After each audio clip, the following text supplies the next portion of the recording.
예수님이 태어나셨다는 소식은 물론 우리들에게는 어마어마한 큰 기쁨의 소식이죠.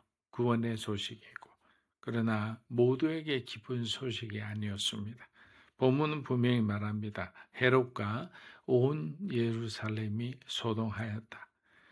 왜 기쁨이 아니라 불안하고 그리고 소동하고 심기가 불편하게 될까요? 헤롯에게 이 소식은 하나님의 구원이 아니라 자기 왕국에 대한 위협이었기 때문입니다. 자기가 중심이 된 세상에서는 예수님이 들어올 자리가 없습니다. 그래서 제가 예전에 주일 예배 때 말씀드린 거예요. 은혜를 받으면 성령님은 우리 안에 들어오셔서 가장 먼저 우리 안에 있는 자기 중심성을 없애는 거예요. 그래야지 인위가 아닌 신위의 삶을 살 수 있기 때문에. 근데 우리는 원래부터 죄를 가지고 태어나서 너무나 우리는 우리 자신을 아끼고 우리 자신의 중심대로 생각하기를 원하는 거예요. 그래서 그는 두려워했고 두려움은 곧 어떻게 됩니까? 적대감으로 바뀌는 겁니다.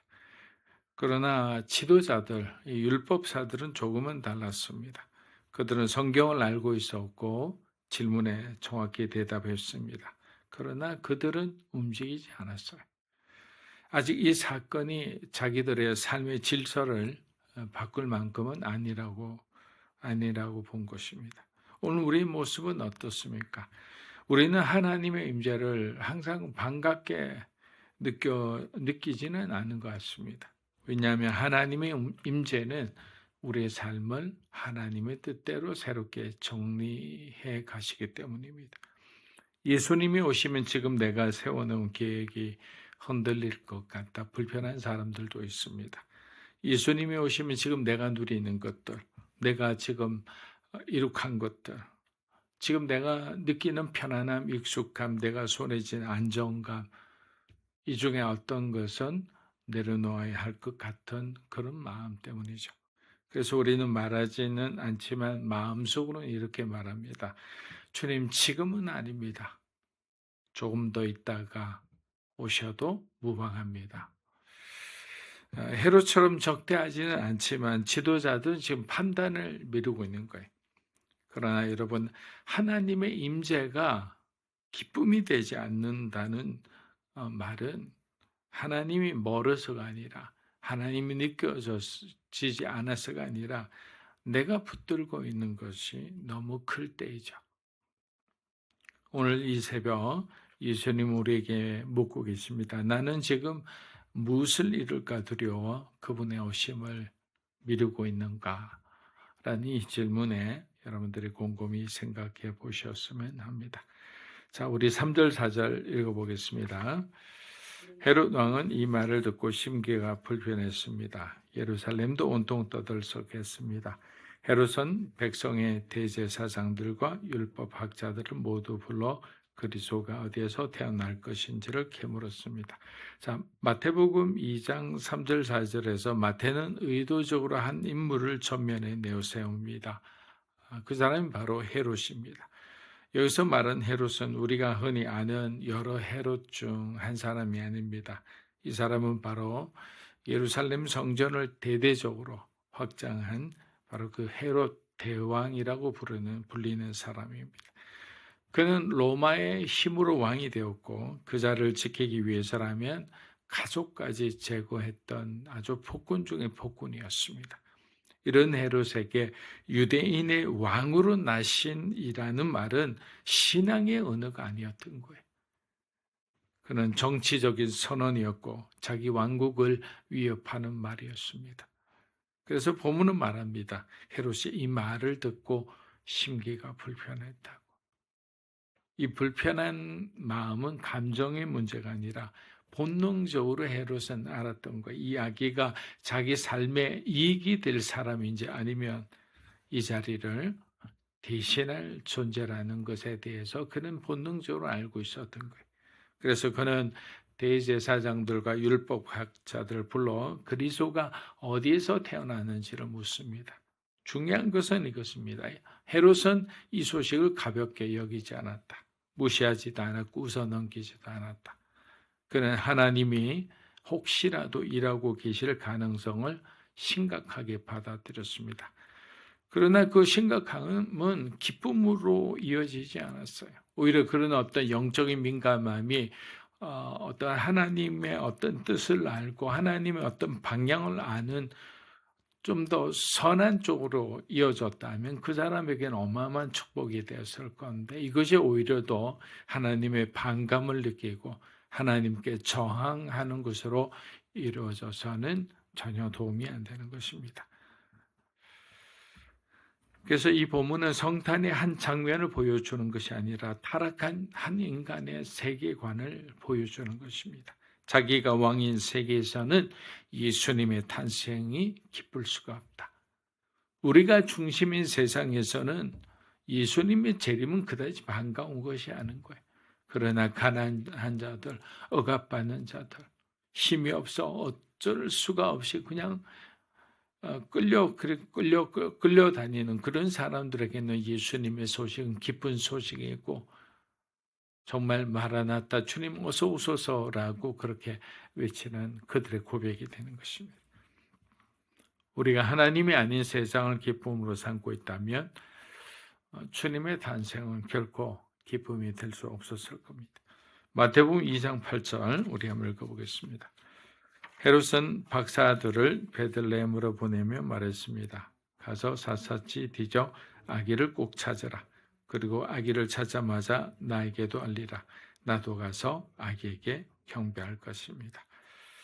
자, 마태복음 2장 8절에서 헤롯은 동방 박사들을 베들레헴으로 보내며 이렇게 말합니다. 가서 그 아기를 꼭 찾으라. 뭔가 이렇게 집념이 보이죠. 그리고 나도 가서 경배하겠다. 거룩한 척 보입니다. 아주 경건한 말처럼 보이지만 왕은 아기의 탄생을 알고 직접 경배하겠다는 그 말 뒤에는 그의 숨은 진실되지 않은 그런 쾌락이 숨어 있었던 것입니다. 우리는 다 알고 있습니다. 헤롯이 왜 그렇게 말을 했는지. 그런데 한 가지 질문을 해보아야 합니다. 헤롯은 왜 이런 말을 했을까요? 헤롯은 왜 이 상황을 정면으로 거부하지 않고 받아들인 척 했을까요? 화를 내지도 않고 동방 박사들을 불경한 사람이라고 내쫓지도 않았습니다. 대신 그를 뜻한 방식으로 경건한 표현으로 자기의 속마음을 가립니다.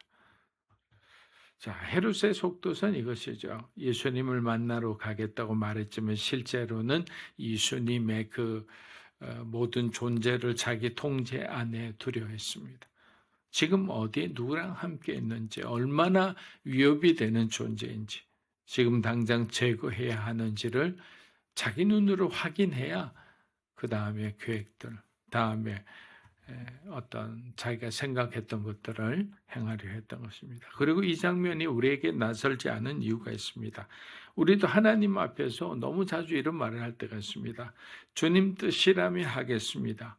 그러나 주님, 저도 기도하면서 한번 지켜보겠습니다. 자, 우리가 하나님에게서 응답을 받았으면 그러면 우리가 기도할 필요가 없잖아요. 그런데 우리 마치 기도하는 시간을 자꾸만 벌려고 하는 거예요. 왜? 그 길이 내 마음에 들지가 않는 거예요. 그 선택은 나를 빛나게 해주는 것이 아니라 오히려 나를 무기력하게 하는 그 삶의 길이기 때문에. 그래서 우리는 모른 척하거나 대놓고 저항하기도 하는 거예요. 헤롯은 예수님을 거부하지 않는 것처럼 말하면서 실제로는 자기 왕자를 지키고자 했던 것입니다. 자, 마태복음 2장 12절 우리 마지막 부분 읽어보겠습니다. 그리고 그들은 꿈속에서 헤롯에게 돌아가지 말라는 지시를 받고 다른 길을 통해 자기 나라로 돌아갔습니다. 자, 마태복음 2장 12절에서 이야기는 이렇게 마무리됩니다. 박사들은 헤롯에게 돌아가지 않았다. 왜냐하면 여기서 반전이 일어나죠. 하나님께서 다른 길을 제시하셨기 때문입니다. 여러분, 중요한 것은 하나님이 헤롯을 설득하신 것이 아니라 하나님의 사람들을 보호하고 예수님을 보호하셨다라는 거예요. 예, 왜? 이쪽에서는 꿍꿍이가 있지만 사람의 마음속에는 계획이 있고 뜻이 있지만 그 길을 인도하시는 분은 하나님이시라는 잠언서 말씀처럼 아무리 우리가 꿍꿍이를 한다 해도 우리의 뜻대로 이루어지는 것은 아닙니다. 헤롯의 악함은 하나님의 계획을 위협하지 못했습니다. 하나님은 당신의 뜻을 이루기 위해 이미 더 나은 길을 준비하고 계셨기 때문에. 그래서 본문은 우리에게 한 가지 중요한 메시지를 전합니다. 하나님의 일은 사람의 선함에 달려있지 않고 사람의 악함에도 좌우되지 않는다. 우리가 착하다고 해서 뭔가 일이 풀리는 것도 아니고 우리가 악하다고 안 돼서 하나님의 그 일이 방해를 받지 않는다는 거예요. 왜? 모든 상황은 하나님 손에 있기 때문에 하나님의 그 계획에 따라 우리가 애쓰지 않아도 우리가 그 경건함 가운데서 그분의 임재 안에서 말씀과 기도의 삶 가운데서 우리가 마치 10년 만에 나타나신 그 하나님의 음성에도 아브라함 하시니 아브라함이 엎드리며 말씀하소서 주의 종이 듣겠나이다. 여러분 이 구절만큼 위대한 구절은 없다고 생각합니다. 10년 14년씩이나 예배를 매일매일 드리면서 하나님을 경배하고 하나님의 뜻을 알고자 했지만 때로는 그 다른 부족들이 쳐들어와서 어려운 상황에도 있었지만 하나님은 아브라함에게 침묵하셨어요. 왜?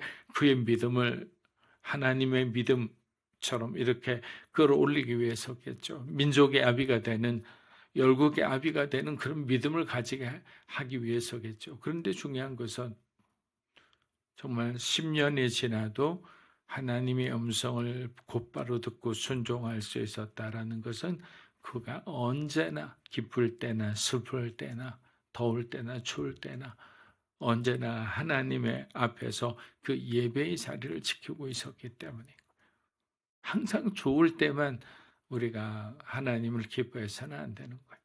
어려울 때도 오히려 더 예배당에 나와서 기도하고 그 자리를 지킬 때 하나님은 우리를 통해 당신의 일을 이루시는 분이다라는 그 믿음을 가지시기를 축복합니다. 그래서 믿음이란 모든 문제를 정리해놓고 가는 것이 아니라 그냥 하나님이 보여주시는 그 길로 순종하며 가는 거예요. 어떻게 다 보여주십니까? 우리 인생의 이만한 모자이크 중에서 하나님은 하나씩 떼면서 우리의 길을 인도하시는데 헤롯은 막으려였지만 하나님은 오히려 길을 여셨습니다. 그리고 그 길은 오늘도 여전히 저와 여러분을 향해 열려 있음을 믿고 믿음으로 승리하는 오늘 하루가 되시기를 축복합니다. 기도하겠습니다. 이제는 우리 주 예수 그리스도의 은혜와 하나님 아버지의 크고 놀라우신 사랑과 성령님의 감화 감동 교통하심의 역사가 주님의 오심을 누구보다 기뻐하며 그 부르심의 길 안에서 순종하고 충성하며 하나님 나라를 위해서 헌신하기 원하는 사랑하는 믿음으로 사는 교회 성도 한 분 한 분의 삶과 가정과 소중한 자녀들 위해 이 자리에 계신 하나님의 거룩한 백성들 위해 영상으로 예배드리는 주님의 귀한 동역자 위해 이 나라 민족과 한국교회와 우리 선교사님 위해 이 자리부터 영원토록 함께 하시기를 간절히 축원하옵나이다. 아멘.